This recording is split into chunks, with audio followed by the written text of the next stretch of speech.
Today, I want to explore two questions and their emotional impact they have on us day to day. Am I loved, and can I do whatever I want?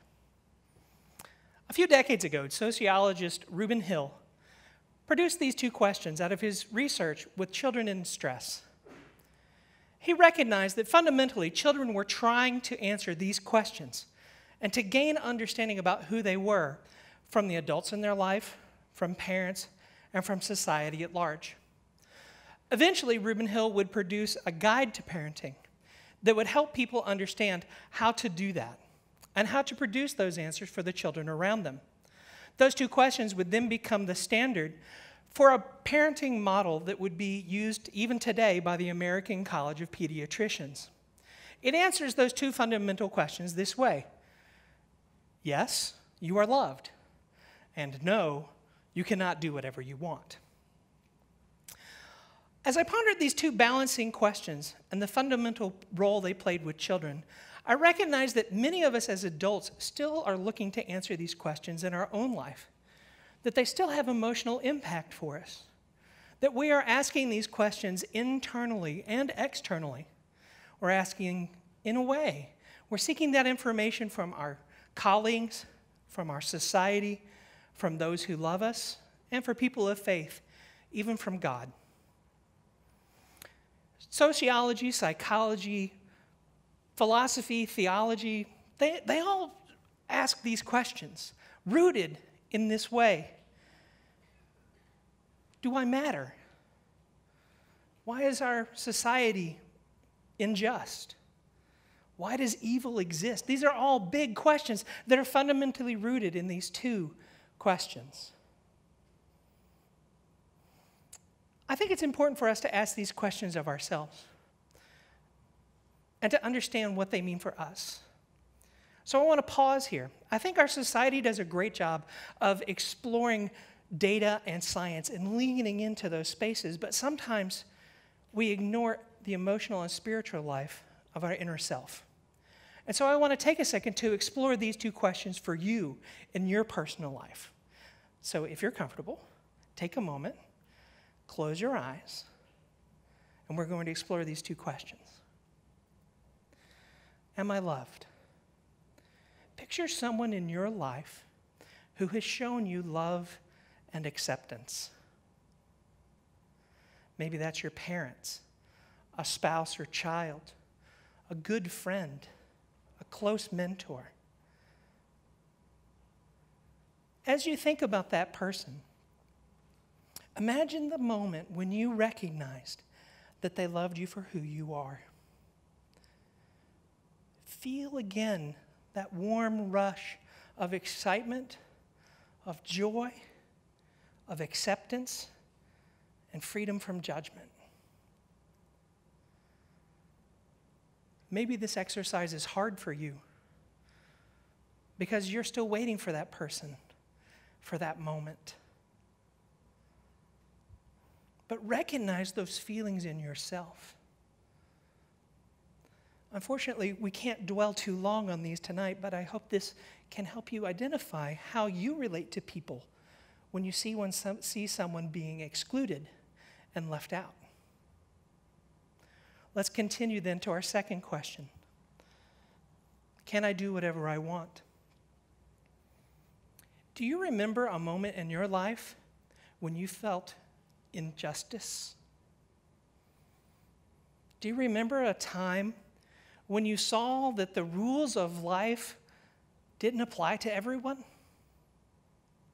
Maybe a colleague got a raise just because of the friendship with the boss. Maybe one person got a ticket when somebody else got off with a warning. Maybe you did all the work in the group project, but everybody's getting an A. Maybe your older sibling got all the new clothes, and you got the hand-me-downs. How do those moments feel in your life? Are you disappointed? Angry?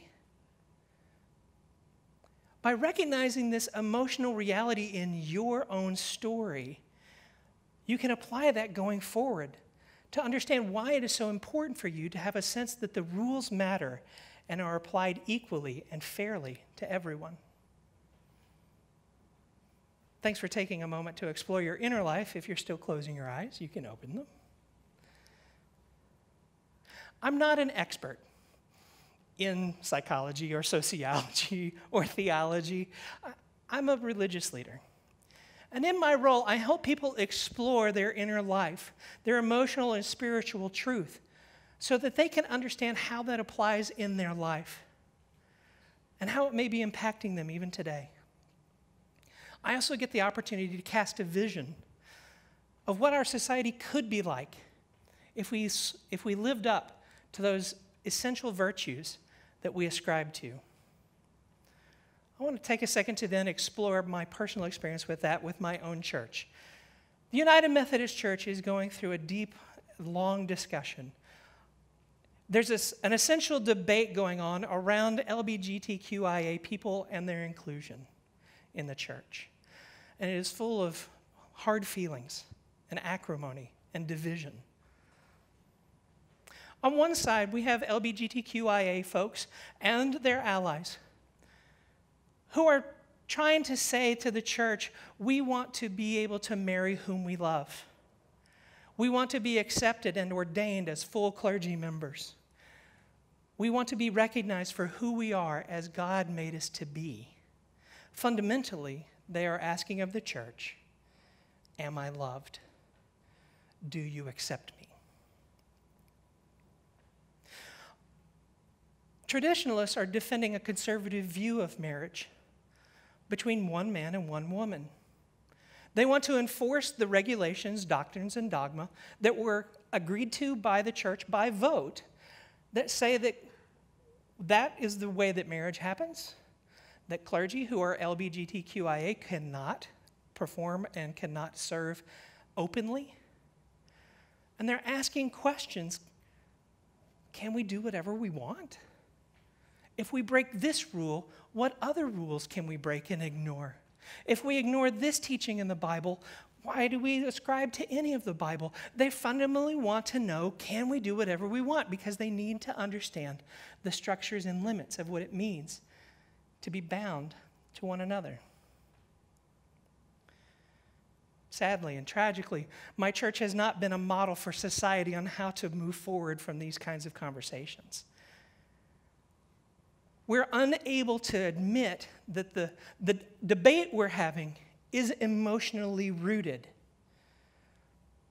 Robert's rules of orders and formal debate styles dismiss personal appeals and emotions as not pertinent to a conversation. How can we have a real, true, honest dialogue when we won't recognize the emotional impact of our life up to that point? How can we debate these ideas when all we want to be able to do is express our emotions?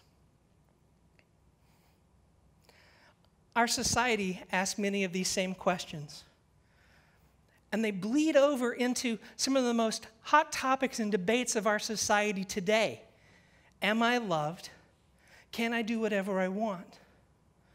What would happen if we could recognize within ourselves the emotional motivators that went into these kinds of discussions and debates?